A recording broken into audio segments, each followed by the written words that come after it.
everybody, and welcome in to a brand new episode of Snaps, your favorite daily college football podcast, or at least I hope your favorite. Or actually, you know what? I kind of just hope we're in the rotation. I hope you enjoy it. I hope you listen, and I hope you share with your friends. In fact, I hope you hit the like button if you're watching on YouTube, and I hope you tell your friends about it, and I hope that you rate it and review it wherever you listen to podcasts, be it Apple, Spotify, or whatever else. So huge thank you to everyone already hanging out with us. We got our guy Greg, Thomas, Caton, Daniel, Blake. What's happening, y'all? Aaron Murray, what's up with you, man? How you feeling, man? Man, it's been a good day. Thank you for asking. Just a lot of craziness, which we'll jump into. Still trying to wrap my head around this whole Will Levis thing. It's just mind blown that we can watch a guy play all season long, and now all of a sudden Reddit has him going number 2. I mean, Reddit. Okay. Well, GameStop and Will Levis. Pump and dump. Let's all calm down a little bit right now. Pump it and dump it, baby. Watch out for that the little rug pull. There's been a lot of Levis pump lately, okay? But we're not talking about his body this time around. Aaron's talking about Wall Street bets, T-Bob right? Somebody, okay. I think, if you just want to go there, I think if we were to ask Vegas the odds on who was more likely to masturbate to Will Levis throwing on air, it would easily be you. If we could actually check. Podcast listeners can go back and listen to the noises you were making when we watched Will Levis throwing in that indoor facility. It sounded like I know that you're taking off your specific number of orgasms that you have to have post vasectomy. Yeah, I'm almost positive you ticked one off during the show. Hey, we had T-minus 2 weeks to get them all knocked out. So I'm looking for that bill of good sperm health in 2 weeks when I go in for to deliver my sample.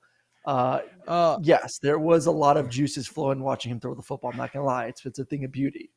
And I know it does get the GMs and coaches excited and the people of Reddit, but turn on the game tape. It's a little bit different story. Okay, here's what I'll say. So we are conflating, I think, though, a bit of two different stories with one, where there are odds on Levis going number 2 overall that appear to be pretty legitimate, right? Mm-hmm. Like, he is now minus 140. I even saw minus 150 to be the number 2 quarterback taken now, which seems absurd, right? That feels... Because who in the hell would bet that, right? And I know that like setting a gambling line is an odd alchemy of partially it's dictated by where the money is flowing in. It's also partially dictated by people who set the lines, who try to encourage betting. Well, the thing is, nobody will take Will Levis minus 150 for the number 2 overall pick. Like, why would you? It's a late surge. He's never been considered to be the second best quarterback in this draft. And yet that's where the line is. So that tells me that there is concrete information floating out there that is, and we get into CJ Stroud because I think it ties in there, right? In the S2 cognitive testing and things that CJ Stroud struggled on. And again, that's probably one of the main factors behind it. But so there's something seemingly legitimate about Will Levis being taken at 2 overall. And I don't know if that's by the Texans. I don't know if that's a trade and somebody else moving up to take Levis. That seems to, the anonymous Reddit post has caused Will Levis number 1 overall to take what I would call a speculative leap. Because just a little while ago, it was 40-1 that Will Levis was going to go number 1 overall. It started to move. And then at about 8 a.m., I believe yesterday, there was an anonymous post on Reddit that claimed that Will Levis has been telling friends and family that he is going to get taken number 1 overall by Carolina. That led to a flurry of bets, which led to that line moving from 40-1 to 4-1. But still, Bryce Young is minus 1,400, okay? So, like, there's your Wall Street bets, speculative, pump and dump. I don't, like, that is what it is. To me, the far more interesting story, Aaron, is not Levis at 1. It's why all of a sudden is it seemingly legitimate that he could be the second quarterback taken overall? Yeah. I mean, it's CJ Stroud, who was the number 1 guy for a long time and kind of the number 1 guy in my mind, has gone from being, go back to his pro day. I mean, looking at the pro day and looking at, Frank, the head coach for Carolina, walking around and kind of giggling behind his back and following his every move, like, okay, he's in love. He's feeling the juices a little bit too, kind of like T-Bob was watching Will Levis throw the ball. There's no doubt in my mind that CJ is going to be the number one quarterback taken off the board. Then all of a sudden it's Bryce is one. Okay, I get it. I get Bryce being one. The talent's there. The only thing that's, Bryce would be a right in my mind, right, a future Hall of Famer if he wasn't 5'10". We all know how talented he is. So I get a team taking a chance on him, especially in today's game. So I'm fine with that. But all of a sudden it's CJ's dropping. Now it's Will Levis going to be the third quarterback. Then it's Anthony Richardson being the third quarterback, and then CJ Stroud dropping a little bit in the draft. You're like, what the hell is going on? And then, boom, all of a sudden, reports come out. Cognitive test. CJ Stroud was like in the 30% of, completion or grade, whatever it was, which was far lower than every other quarterback who was kind of in like 70 to like somewhere in the 90%. I got the numbers. Yeah. I'll give the numbers. Give us the numbers. Please give us numbers. Okay. Yeah. Okay. So I mean, there's no way that has not correlated with that, because Pro Day was great. Combine was great. I haven't heard anything really bad about the meetings necessarily with these teams. Some teams may like it, but that's it. This testing result came out, which now question, is he capable of processing an NFL playbook? Is he capable of processing a defense fast enough to go out there and execute at a high level? Now all of a sudden you're seeing him drop to maybe the fourth quarterback taken in the draft. So I'm a little bit concerned that we're basing more of where we draft a quarterback based on combine and a cognitive test rather than watching him actually play football, which we've seen CJ play at a very high level for 2 years now. So I don't know if I'm buying into it. I still think CJ goes 2. A few interesting things to note here. So this is not the Wonderlic test. That's out the door now. Yes. And to be fair, Wonderlic was incredibly flawed to me. It was very much a standardized traditional test, and some people aren't good test takers. And in fact, maybe the thing to just shut down this entire conversation is the year Lamar Jackson came out, he scored a 13 on the Wonderlic. Baker Mayfield scored 25, Sam Darnold 28, Josh Rosen 29. Okay, Lamar Jackson's an NFL MVP. He is clearly better than all of those other guys. Now, Josh Allen scored a 37, but he hadn't gotten an NFL MVP, right? But the point is, like, Wonderlic's flawed. And look, so we can make we're going to talk about CJ Stroud, maybe this being a huge red flag. Maybe it's all bullshit, like the Wonderlic was for Lamar Jackson. But if you look at the seeming slide that CJ Stroud is on right now, I do see maybe a bit of a confluence of factors here. And the main one being that S2 cognitive test. And what this is, it's not a traditional test that you sit there and take on, with a Scantron like the Wonderlic is. It's all sort of almost like mini games testing processing power, not as much like logic and other things like that. How quickly can you process these things? And there's a couple interesting quotes that come from an anonymous NFL executive, right? So taken with a bit of a grain of salt. This one executive told Bob McGinn, quote, if you get a high score as a quarterback, it's not saying you're going to be a great player, but if you get a low score, it's 100% none of the quarterbacks that got a low score became good players. The benchmark is 80. 80 and above is good. Stroud was 18. It's incredibly terrible. He's going to be off boards. He will not be picked by those teams. So let's look at some of these scores in this test. And look, and guys that have already taken this in the NFL that scored very highly, Burrow scored like a 97. Brock Purdy was in the 90s. Josh Allen, Patrick Mahomes, Drew Brees all scored very highly. Out of this draft class, you have Tanner McKee from Stanford, 99%. You have Bryce Young, 98%. Jake Haener, 96. Will Levis, 93. Jaron Hall, 93. Dorian Thompson-Robinson, 91, which, by the way, maybe the most underrated quarterback in this draft. We have not talked at all about Dorian Thompson-Robinson. Haven't even touched him. Well, this S2 test, he passes in the elite category. You have Clayton Tune at 84. Anthony Richardson, 79. Right there on that 83. I mean, essentially, like, whatever. 1% doesn't mean anything. So he passes the 80% benchmark as well. Then you get to Hendon Hooker at 46, and then you get to CJ Stroud. Damn, Hendon's at 46? Yeah. We're not talking negative about Hendon at all, I guess, because, we're he's not a top pick. But still, we're still talking about him being a first-round pick. Yeah. And that's a pretty damn low score. It's a low Guy score. coming off It's an a low ACL score. with a 40 percentile score. I mean, we're not. Yeah.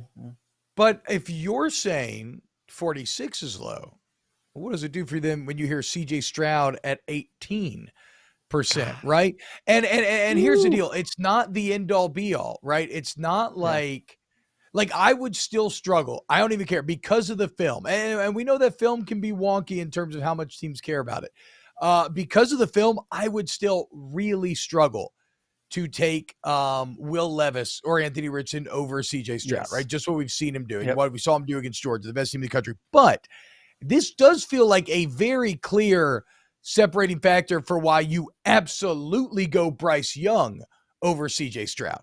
Do you agree with that? 100%. I completely agree with that. Like, you can't throw out the tape. You can't throw out, what these guys are doing on the actual football field in which you're paying them to actually go do. You're not paying this kid to go do tests. I get that there is something in this test that kind of gives you some sort of indication of how they process things. But I mean, go get some random Joe down the street and give him the test and watch him get a 9. Doesn't make him a great quarterback.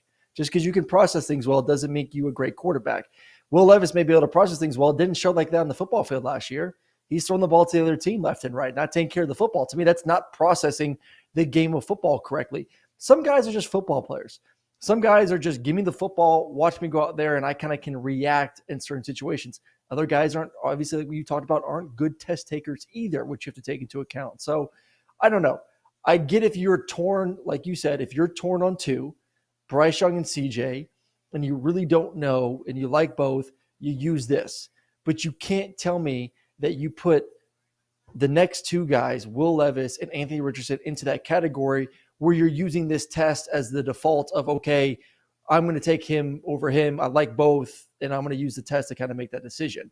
No, there's tier 1, which is those 2 guys that have been proven, whether it's winning a Heisman or just balling out, putting up unreal stats and playing incredible versus Georgia, that they are the 2 top guys in this draft.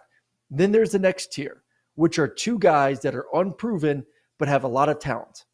Then there's the Hendon Hooker, who's coming off the injury that didn't really get an opportunity to do a lot. Like, those are the tiers. So you can mix up the tiers based on maybe the test, or maybe someone had a better interview with you in person. But you can't, to me, you're not dropping a guy from tier 1 down to tier 2, tier 3 because of a cognitive test. Yeah, like that's unreasonable to me based on how good he's been doing the sport in which you're drafting him to go out there and play. It does seem a bit interesting, though, in that appears to be what teams are doing with Will Levis and CJ Stroud, if he is indeed going to be the second pick overall. Now, maybe there's also some potential fears from the Ohio State quarterback resume, where a lot of these guys have gotten in the NFL out of this Ryan Day offense in which they looked completely unstoppable and have not processed NFL defenses great. Even Justin Fields, who was excellent with his legs, right? Now, granted, he didn't have a lot of weapons. Chicago's a bit of a dumpster fire. So, like, the jury's still out on Fields. I'm not making any decorative statement either way on Justin Fields. But his exciting moments mainly came from his natural athleticism. CJ Stroud isn't bad, but he definitely doesn't have anything near what Fields is bringing to the table. So he's a superior thrower. He's a better thrower than Justin. I would have to imagine, like I said, confluence event, the S2 test, the Ohio State resume. I have to imagine if this slide is real, that he's not interviewing well and Levis is, right? But we don't have any information there. So this is all a lot of speculation. And we should also be clear about this. And so somebody said, oh, wow, Hendon Hooker scored a 46. That's crazy. He seems so intelligent. This is not an intelligence thing. This is pure processing time, like perception speed, search efficiency, tracking capacity, visual learning, decision complexity. Yeah, I mean, it definitely doesn't help him, because right? If that executive his offense, I mean, what's Hendon's biggest knock? That he didn't have to process. Everything was somewhat predetermined because of the speed, because of the that splits. CJ Stroud as well, He knew though? he was going.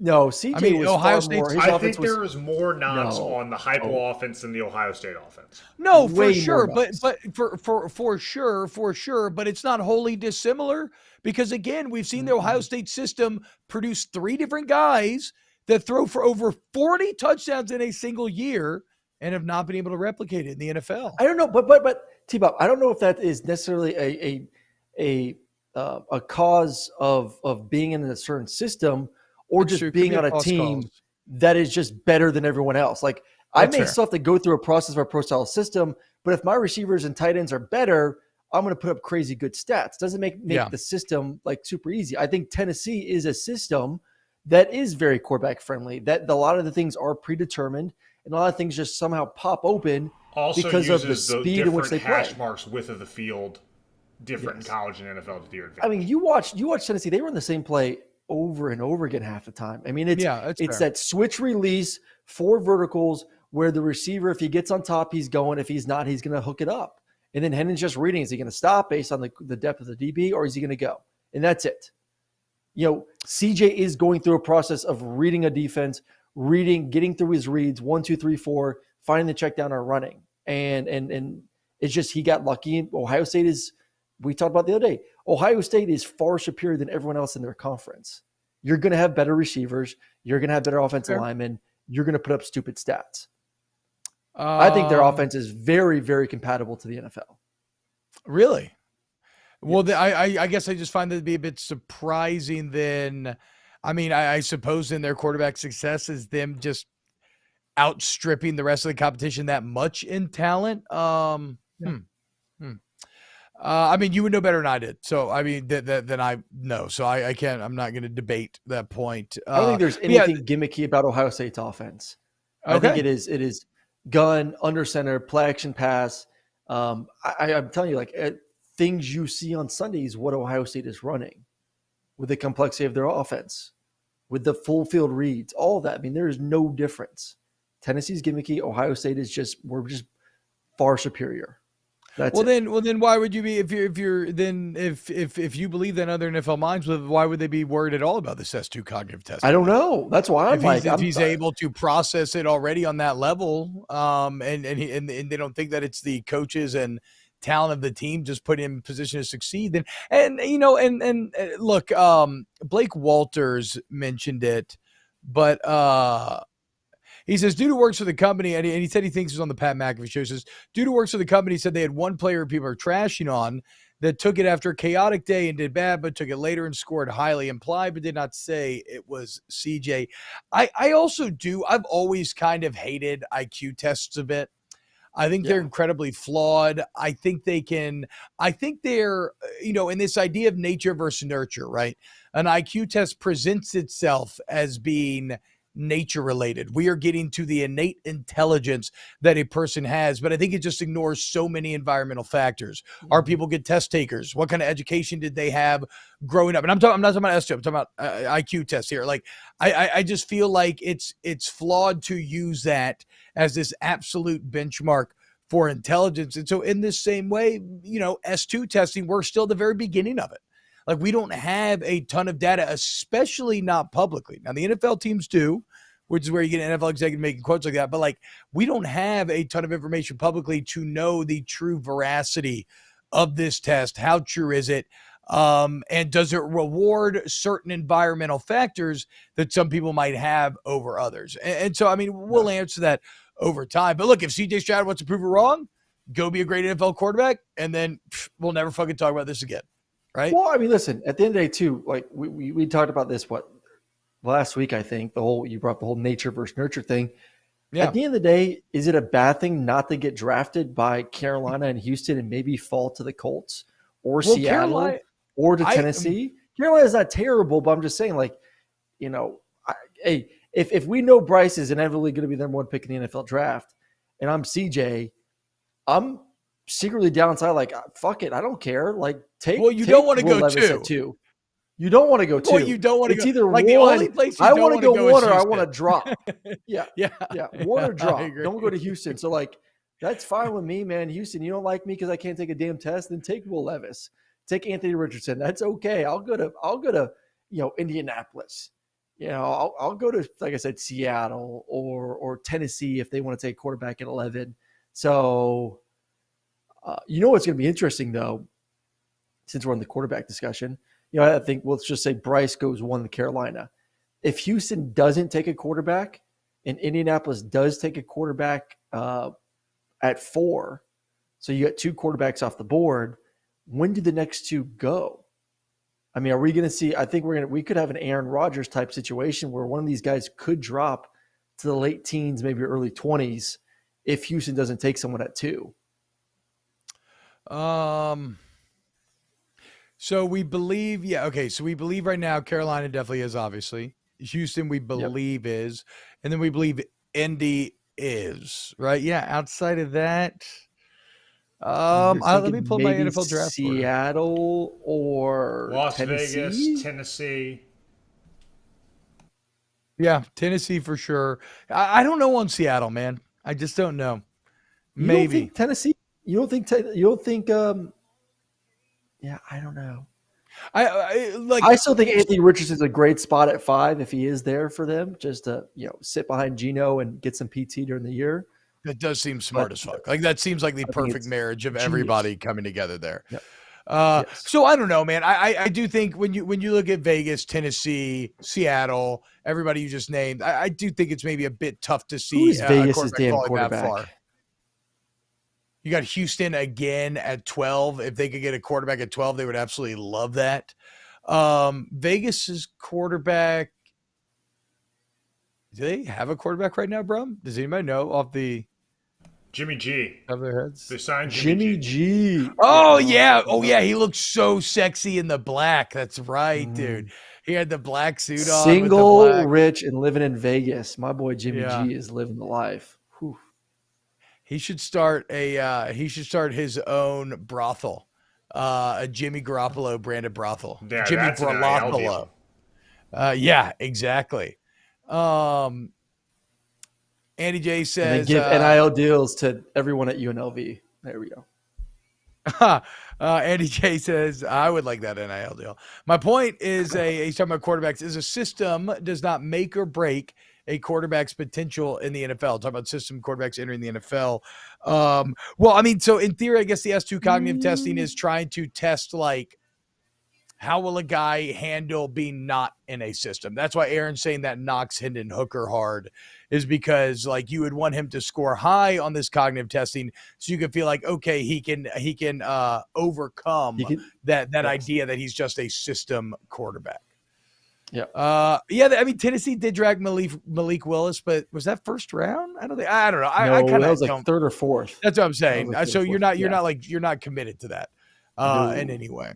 I don't even. Okay. I feel like we've had a really good conversation on this, but I feel like we're done. Right. I think the bottom line is that to me, this testing does not make CJ Stroud. Like I would not take Will Levis or Anthony Richardson over him.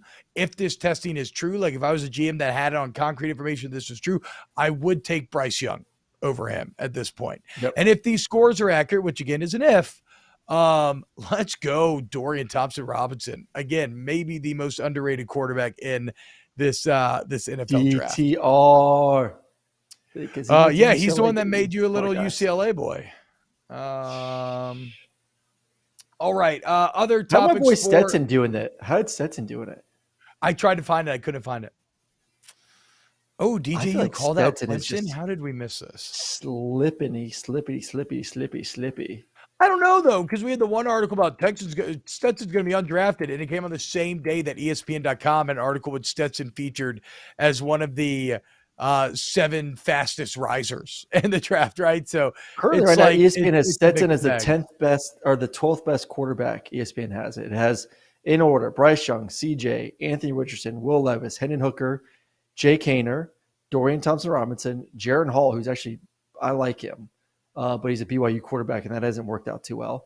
Aiden O'Connell, Clayton Tune, Tanner McGee, and then Stetson Bennett at 12, right before Max Duggan at 13. It's a lot of quarterbacks ahead of him. That's a lot of quarterbacks. Ooh, I'm reading some of these quotes. And DJ Uiagalelei is not very happy with the offense that Clemson ran. Quote, I didn't really like what we did there scheme-wise. I didn't think we did very much. I thought it was very basic. It didn't help me out as a quarterback and play to my strengths. I wanted to go somewhere that would play to my strengths and go somewhere that would develop me for the NFL. Shoo. Shot across the Dabo bow. Do you agree with that on Clemson when you watch their offense? I mean, yeah, it was very Texas A&M-esque when it comes to just like, we feel like we're better, we'll just line up and play football. There you go. And you can't do that, man. You gotta mix up personnels and formations and motions and shifts and really make the defense communicate. The best offense is make defenders talk. Defenders would score low on a lot of these cognitive tests because they can't process that fast. Make them talk. You're going to win on offense. If you just line up and play football and think you're just better, well, the year that you're not physically as superior as the other ones, you're going to have a bad year offensively. What we know with Clemson, their receivers and running backs have not been as good as years past. So that makes your quarterback have to play at an extremely high level because you're not making it easy on him, because now all of a sudden these guys aren't just naturally getting open because they're better, and you schematically aren't finding ways to get them open either. So I completely agree with him. I don't like the fact that he said it. I don't like the fact that he said it. No, I don't like the fact that why say that? Because he's being honest, fuck Clemson. It was basic. Because he had to get shit on for a year. Everybody's saying DJU sucks, DJU sucks. And he's like, you know what sucks? This offense sucks. Okay? I mean, what does he owe Dabo and company? Get the hell out of here. I think it owes him anything, but like that's your old school coming through. It wasn't like Dabo's in the public eye saying DJU sucks. It was the fan base. Doesn't mean you have to go dog your former coaches. All he said, well, I mean, the coach isn't even there anymore. He talked about the OC. He just said that it was very basic and it didn't feel like it helped get him ready for the NFL and prepared him as a player. I see nothing out of line with that. In fact, I want more of that because it makes our job so much better because we can sit here talking about it. Let's get into some comments. Young Save says, as a Raiders fan, nothing would make me happier than the Texans and Colts passing on Stroud. We will gladly take him at 7 if they don't want him. Yeah, let's be clear about this. When we are having these discussions, we are coming, it's like when you critique a championship team. You don't critique a championship team the same way you do a 9-7 team, right? Yes. Things that are acceptable for the 9-17 are unacceptable for the championship team. For everybody that's on the audio podcast that they're going to be confused because Aaron just did this weird lean towards the camera thing. It weirded me out. It completely threw me off my flow. The point is, yes, if you get CJ Stroud at 7, you should be ecstatic. That's a guy that we thought was guaranteed to go to the top 2 the entire time. So I absolutely understand that. What other comment did I want to get to? Welcome, Daniel Berry Sports Highlights. What up? Blake Walsh said they were terrified to let DJ do anything. CJ says 9-8 now, sir. 17 games. You're right. Look, I wasn't even. Yeah, you're right. Yeah, fair. I still hate the 17 game schedule simply from a numerical standpoint. CJ says DTR is the hard work superstar. Significant improvement every year. Big chip on his shoulders with some swag. Love those guys. How come we haven't talked about him? Where is he supposed to go? Who, DTR? Yeah. Mid-round, somewhere in that 3 to 5. 4 or 5. It's always usually like that first, early, second quarterback's out the board. Then there's like a nice break from second, third round, and then boom, all of a sudden, late third, fourth, fifth, you start seeing more guys go off the board. So, it's kind of like who needs a quarterback? You jump on them early, then everyone kind of takes a breather, fills out other roster spots, and then you start getting them late third, fourth, fifth. That's kind of usually the tempo with the whole thing. So. I like DTR. I'm not a big fan of Jake Haener. I don't know why he's so high, but I guess a lot of people do like him. I covered him a bunch. He's very 3 or 4 serious. Times. Yeah, I covered him 3 or 4 times. I interviewed him at the Senior Bowl, and he impressed. was like locked in. So I like DTR ahead of him. I like Jaron Hall above him. So I'm not as high on Haener as ESPN is right now. So I could see DTR going somewhere, maybe that next quarterback after Hendon does, or after Hendon goes. I'll be very interested to. Well, whatever. I'm always interested. I was about to offer the most worthless, just word vomit filled time. I was going to say, I'll be very interested to see which quarterbacks succeed and which, don't you fucking think? No shit. That's the entire point of this. We're all going to be interested to see who succeeds, who fails. Mr. G, how does T-Bob pump it up with those tiny hands? No, I mean, it's a great point, right? Because I got these tiny hands, but it's just so big, it's the only way. It's just, I can't, it's like, I can't wrap around otherwise, Logan Ford says, most out of touch title ever. I hope it's just clickbait. My God, all the volume better. What does our title even say? What does our title say? Will Levis, number one of Panthers. Will Levis, number one of Panthers. The Panthers in NFL draft ? And Alabama's savior QB. Okay. Perfect. So let's get to the latter part. We're just asking questions.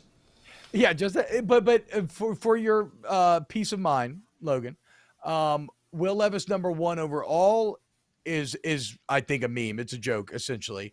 Will Levis 2 has some weird validity that speaks to some sort of information coming.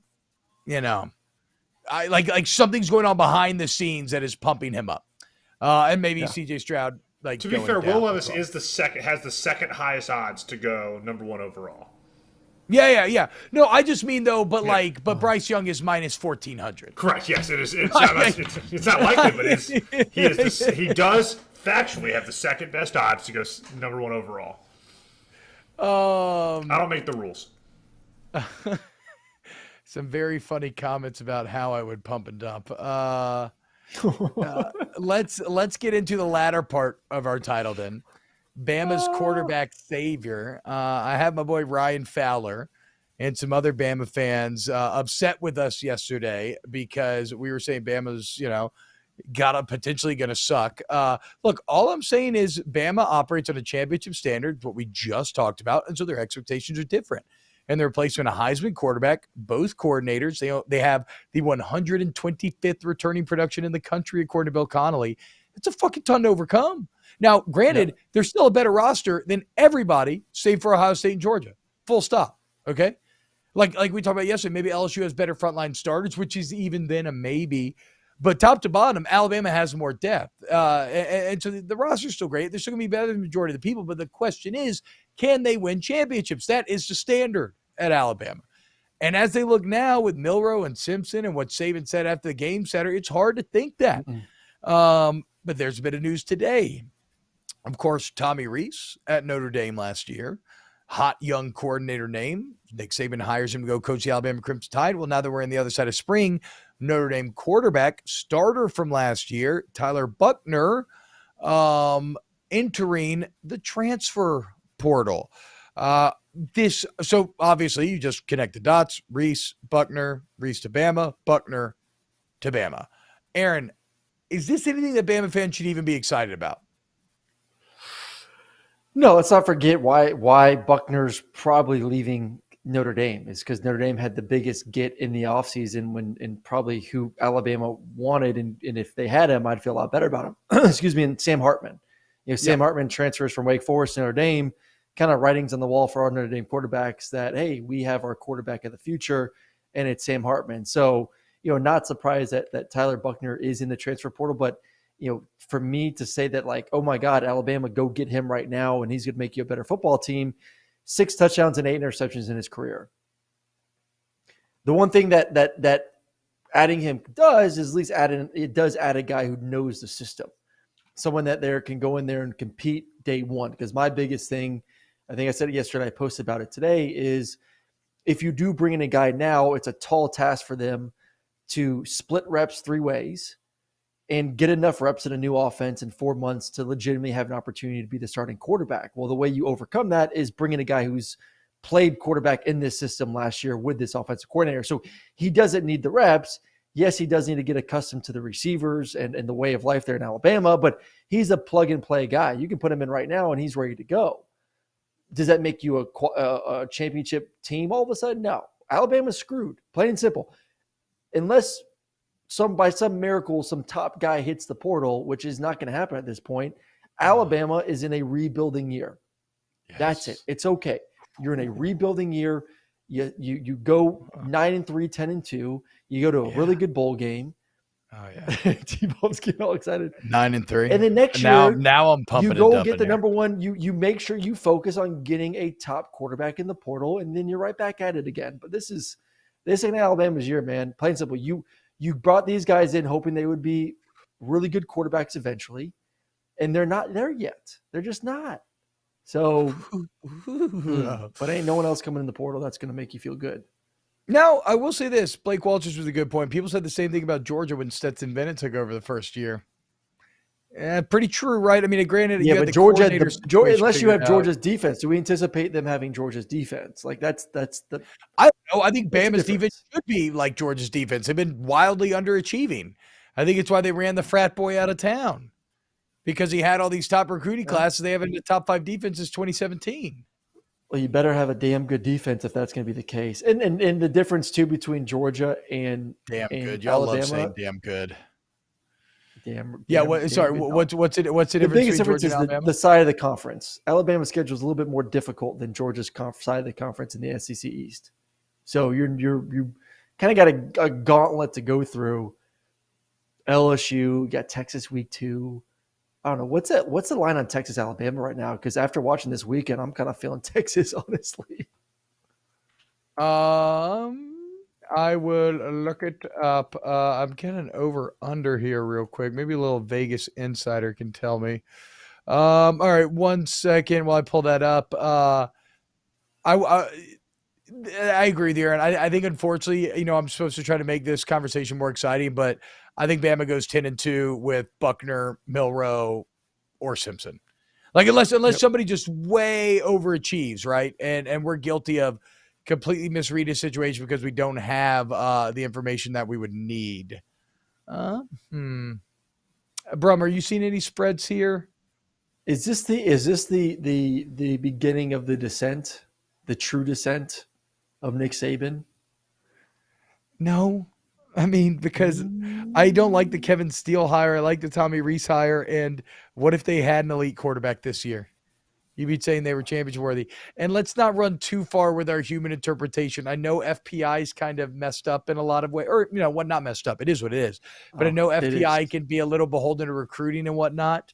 But, it still thinks Alabama's going to be really good. And the past 15 years have pointed out 7.5 point favorites right now over Texas. Ooh. I mean, this is, again, can I take Texas to cover right now? I would take Texas to cover. Can I would take Texas to cover right now. Sorry, fuck that. Nope, you've already forgotten what you were supposed to get tattooed on your chest last year, Aaron. Yeah, never Texas. I mean, I'm going to take Bama to cover right now. Excuse me. This is the year. Quinn Ewers going to have a big year. Yeah. He's gonna be that. I'm already tired from that pump and dump. I can't listen to you. I just have no more patience for your bullshit. He's gonna be the quarterback that he looked like last year versus Bama. He's like Jimbo Fisher. He's just got Alabama's number. So I think he's gonna come out there if he can stay healthy, have a big game in Tuscaloosa, and then from there just gonna be a fast descent. If they do lose that game versus Texas, though, I don't even get it because you crapped on Quinn Ewers more than anyone. Well, because he sucked after that Alabama game when he got back from injury. So he was god awful. So where is this coming from? He was young. Give the dude some fucking slack. He's going to get better this year. Oh, jeez. No.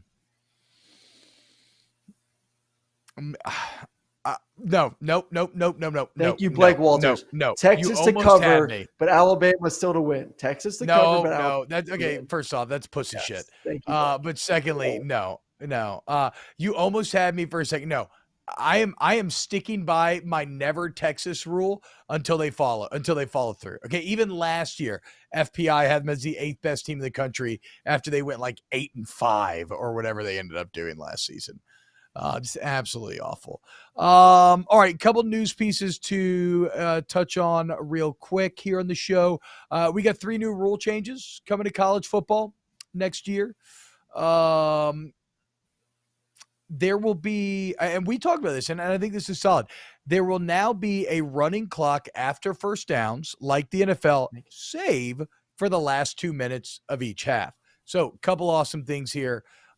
This should speed up the game a bit, but more importantly, you do retain one of the more fun aspects of college, which is the clock management where the clock stops after a first down, right? If you did that in the NFL, offenses are too good. Quarterbacks could score with 10 seconds left. Games would never end, right? In college, it's one of the more fun parts of all the final sequences. It allows these crazy out opportunities. Absolutely love it.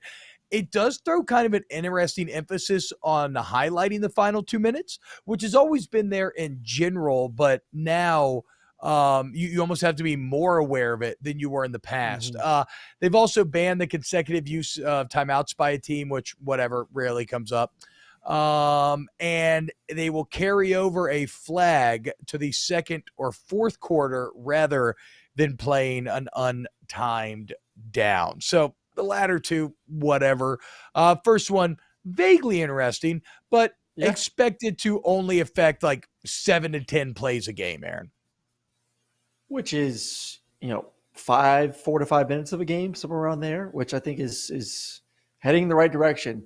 You see the success of baseball this year and all the people so excited that they can go to, baseball games that aren't 4 hours long. Like, we need to get to a point where college football games aren't 3.5 hours long. So this is a step in the right direction. I'm all for it. It's going to make my job 5 more minutes easier, which I'm that last 5 minutes of the game, sometimes you're pushing for shit to say. It'll be kind of nice that we get a little bit more, speed. Let's go. So I love it. Make the game faster. Let's go. If we can get to like the NFL window 3 hours, I'd be very happy, but that ain't going to happen. Commercials a little bit longer, halftime's longer. I mean, I still refuse to accept that this isn't all just advertising bullshit. Like, I know that we found out that it's reportedly, like, my biggest sports conspiracy is that it is all advertising, just pumping up these game times, right? Now, we figured out that it's only like a few seconds according to some studies or whatever, but like, why are CBS games consistently over 4 hours regardless of the quality of the game? Okay, because it's a prime slot that everybody's watching and they're selling it. They're making some fucking money. The thing they'll never do in college football, if they want to make the game shorter, is they just need to shorten the half times and not have the bands play. Yeah. Boo! Exactly. Boo! Shut the fuck up, Ryan Brumley. Have the bands play pregame. What? I mean, have you ever watched an Ohio State halftime show? They're awesome, dude. What? You're such a, oh my God. I mean, yeah, let's just get rid of one of the coolest, like, we always talk about how pageantry defines our love for college football over the NFL. Let's just cut out the pageantry. Fuck it, right? You know what? Because that's what they're doing. Another story. The kids are getting paid. We're going to mega conferences. It's a mini NFL. They cut out the fat, just turn into a minor leagues. Let's play football. Shorten the game. The fat, you mean Nick Saban and Deion Sanders constantly yelling at me about inchwork with an anthropomorphic duck? Get the fuck out of here. That's the fat, okay? Not, which I guess actually you would cut that out by cutting down half times because you would cut out commercials. Whatever. Fuck you, Aaron. The point is the in-stadium experience needs bans, okay? And I disagree with anybody who says the opposite. The entire damn game. Speaking of, but like, how badass is it when they're playing the Pokemon theme at halftime and they make a little Pikachu, okay? Or they spell out Ohio. It's Pikachu. Tight. Pika. Listen to this. So speaking of losing some of the pageantry, the SEC is saying they're going to up the penalties for court and field storming. Of course, right now it's $50K for the first incident, $100K for the second, $250K for everyone after that. SEC programs have kind of laughed at that. I mean, the best was last year. It was either Tennessee's president or AD saying, "Hey, we'll pay every year," right? I mean, once the fans got on there, they're saying now, and it is. I want to be very clear about this. All they're really saying is that the penalties are going to be upped. What they look like, I don't know. One of the things that's been proposed was a full forfeiture of the game, which everybody's like, nope, non-starter. One that feels pretty realistic could be losing a home game. So, for instance, LSU beats Alabama, rushes the field, right? What that would mean if that was the penalty put into place is that now you'd play in Tuscaloosa this year, but instead of coming back to Baton Rouge, you would play in Tuscaloosa again next year, and then again as it was originally scheduled. So you could be looking at a field storming leading to playing at one of your rivals for 3 years in a which feels pretty intense, but I hate this because I know you want to talk about pageantry, then you want, like, why are we getting rid of that or penalizing that to the extreme? Because it's dangerous. Marching bands are not dangerous. Yes, that's what I'm saying. I know I'm old and I'm lame for this, but it is dangerous. I mean, you had multiple fans getting all it takes though is somebody getting stabbed, and then this all sucks. It takes one First of all, person who the hell's dying and bringing then that all this stuff. to it? Bro, we saw people getting punched last year. We saw a female get punched. We saw men get punched. Hell, I was looking this up. I read a story back in 1993. Wisconsin How about if we clear the players out first and then let the fans rush the field? Oh my God! I mean, you might as well tell me to like put spermicide on my dick before you say what do we like? It's that's. I mean, look, you know me. I've been with my wife since high school. I don't have a ton of experience with condoms, but I imagine that's what it feels like when you're in the throes of passion and you have to stop to correctly prepare. Like, oh wait, hold on, let me just get the lighting right, and let me just run to the bathroom real quick. And do you want a breath mint? Yeah, but then once you get back going again, it's just as good. You're fine. You just got a little pause. Yeah, it sucks. It does suck. There is no way but that you strap that bad boy on, you're back in the game. We're good to go. We're good to go. I don't think so, dude. I don't think so. Yeah, it's just as good, T. It can be dangerous, though. It can be. In 1993, Wisconsin beat Michigan 13-10. It was the first time they beat them in a dozen years. Gave them a chance to go to Rose Bowl, blah, blah. How the stadium is built, all the students start rushing the field, but they're funneled to these points. 73 people got injured. 6 got injured critically. There's an offensive tackle, Joe Pano, 6'3", 290. He's out there ripping bodies off, saving kids' lives. He was crying. He later said it was the scariest thing he's ever seen in his entire life. So, and I know that is not the norm, right? We've had a ton of field storming since that nothing has happened, but I do get worried. Like, what if the nightmare scenario happens? Somebody dies. Like, what if that woman that fell into the hedges at Auburn never came out of the hedges? And you found her like impaled on a branch and she was just bleeding out from her belly. Like, all it takes is one person dying and it's just going to be, and it just becomes a tragedy and it's not worth it. So look, I don't know. I know I'm old and y'all can all make fun of me and I'll just take it. But I think most storming people the field is right now dangerous with this. I agree. It is a little bit dangerous. No courts either, though, I'm guessing. No basketball charging. It's everything, right? You'd make this rule change across sports. Yeah. Well, that's what's so funny about this is this is what kind of pisses me off about this. The leaders of this rule change are very much the elites who are getting stormed on, right? It's Alabama AD Greg Byrne. It's Georgia AD Josh Brooks. It's Kentucky, basketball AD Mitch Barnhart. Because it's our players who are at risk here. And they're not wrong. But like, it is a bit of a privileged standpoint, right? Like, you don't get the field stormed on you unless you're really, really good. But it would be for court as well. Yeah. Okay, good. I don't know what this means. What's TBI? A girl got TBI when UGA rushed the field. UGA rushed the field against Tennessee in 2000. Wow. So funny how time can change. Abarge says, I was in the middle of Tiger Stadium in 97 after upsetting Florida the day pigs flew. It made the experience of the game that much better. I know. Look, dude. Oh, traumatic brain injury. God, that's awful. Look, again, storming the field is tight from a pageantry, visual experience standpoint. Watching Tennessee do that at home last year, carry off the goalposts. These are all things that I love and that are magical. Unfortunately, it seems to be happening more often. And the more you kind of play with fire, eventually you're going to be burned. How about this? I'm going to go full old man on my take here. Okay, you ready for this, Aaron? Do it. It's this goddamn social media age that we live in. Everybody wants to be a look at me Louie, okay? They want to be a part of the field. They don't actually care about the result. Next time you watch a field storming, watch. Everybody's doing this, okay? Everybody's on their own story. And people want to dunk on the players. Phone in front of them. And people want to look at the loser, and some player's going to get mad. And that. Yep. I hate to admit it. I completely agree with T-Bob, and I also hate it. It sucks. I hate myself. Fuck it. I'm with T-Bob too. Gosh darn it. I love watching it. It is fun to watch, but I agree. It is a little dangerous. And last year, the whole Burn thing at Alabama was a little bad too. Tom Stairs says, can't stop it. Can't go full man. Not a solution. No, I think the solution, like losing a home game is a great solution. I think fans would be miserable I don't get your math though, T-Bob. How you get 3 straight road games because people aren't storming the field on an away game because you really don't have fans in the stands. No, exactly. You'd storm it Exactly. at a home game. So shut the fuck up. Listen. So you'd be away the next year, then you'd have away the next year. So it's only 2 years, not 3. 2. No, God. Oh my God. Okay, Aaron, you're really gonna make it. me. You make fun of the LSU education off air early in the show, and then you pull this shit. Okay, so check this out. You go home, away, home, away. You win the home game, you storm. Next year, you're away. You should be home next, but you're away.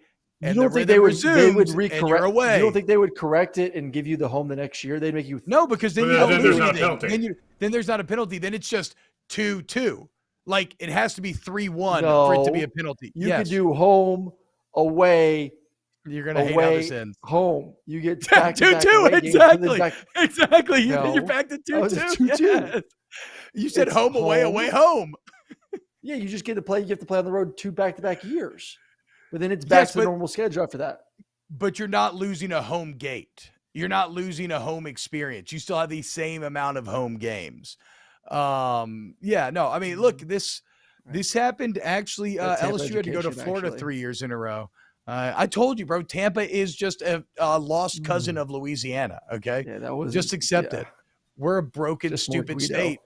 I think, yes, Tampa. Well, no, we have Lafayette. Lafayette's very Guido. I know a lot of people don't know Lafayette outside of Louisiana, but that's Whoa. What? That's wrong. What?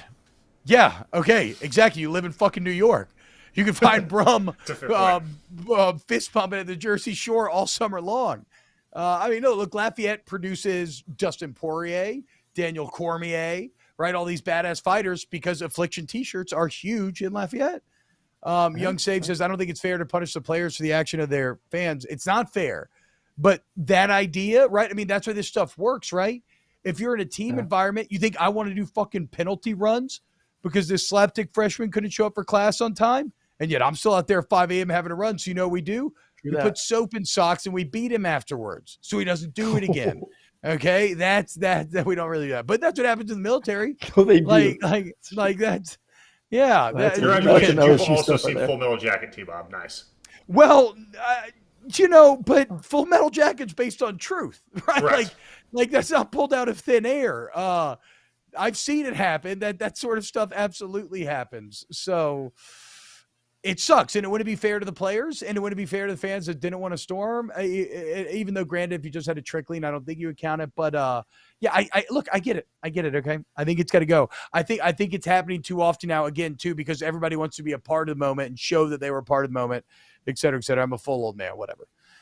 Cody Brunet, why not ban the student section for a home game instead of losing the whole game? That's fair. Look, all of this is on the table. But you are going to have some sort of competitive penalty because the overall point of this is that people don't care about fines. There's too much. And losing a home game in and of itself is like a way bigger fine because you lose about $4 to $5 million in a home gate, which is not good. I think, boys, we almost hit it all today. The only thing we did not get to was Colorado over under 3.5 and the insane, but in my opinion, completely planned exodus taking place out of Boulder right now. But we can get there tomorrow. It's not going anywhere. Thomas says, can't stop a tsunami. All I'm saying, I agree, but I do believe in theory, if you knew that was the penalty, I feel like they'd be hammering it over the announcements. The coaches would be talking about it, during the week. No storming. Well, what they would do is they hire real security. Because security. I think they'd be pumping it. I think they'd be pumping it over the pumping over the loudspeaker. Which be careful with assholes. No one storms the field in an NFL game. No one storms the field in an NBA game. Like, part of this is like professional crowd management. It's 100% part of it. Okay, yeah, you might that might be a bit of a fair point actually there.